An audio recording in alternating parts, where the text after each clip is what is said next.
Little Hands Creations instructional video for beginner sewers focusing on zigzag lines. So these lines don't look zigzaggy at all. The zigzag actually comes from your sewing machine. We use zigzags primarily as a decorative stitch in our class, but we also use them on elastic or anything that needs a little bit of a stretch. So the first thing that I'm going to do is turn my sewing machine on once I get my pedal exactly where I want it to be. I'm going to check to make sure that my bunny's up and my presser foot is up. And now we need to change the settings of the sewing machine so that it will do a zigzag. Up here, this top dial is the width. You can turn it from any number between 2 to 6. I'm going to turn mine to a 6 so you can see the really big zigzag. The second thing that we need to do is change our S dial from the straight stitch over to the zigzag stitch. Just one click over in that direction.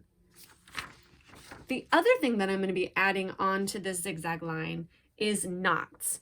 So anytime we start sewing, anytime we stop sewing, at the beginning of a stitching line, at the end of a stitching line, we're going to want to make a knot. A knot just is going to hold your two pieces of fabric together so that they don't come unraveled.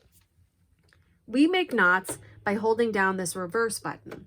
So at the beginning of your stitching line, you're going to stitch forward a couple stitches, hold this back and go backwards a couple stitches. You now have your knot. You'll then continue your sewing line. When you get to the very end, you're gonna reverse for a few stitches and go forward for a few stitches. When I say a few, I mean anywhere between 2 and 4. It doesn't have to be exact, and you don't want a really big knot because if you make a mistake and need to go back and seam rip, then you have a gigantic knot to seam rip, and that is no fun. But now that we have our sewing machine set to zigzag, I'm going to go ahead and, just like we were doing on the straight lines, put my project underneath the presser foot, lower the presser foot so I can see the line in my window.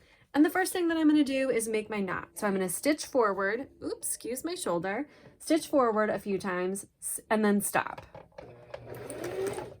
Now I'm going to hold down the reverse button all the way. On our machines, it sometimes feels like you're pulling down the reverse at that point, but it needs to go all the way down. So now I'm going to go backwards between 2 and 4 stitches.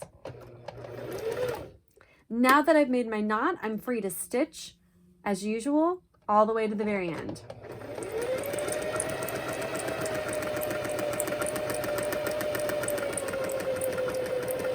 When I get to the end, now I'm going to reverse a few stitches and forward a few stitches.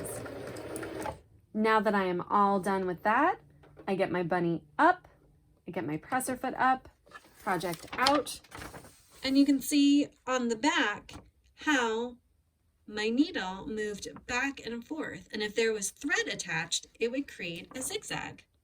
So that is zigzag lines.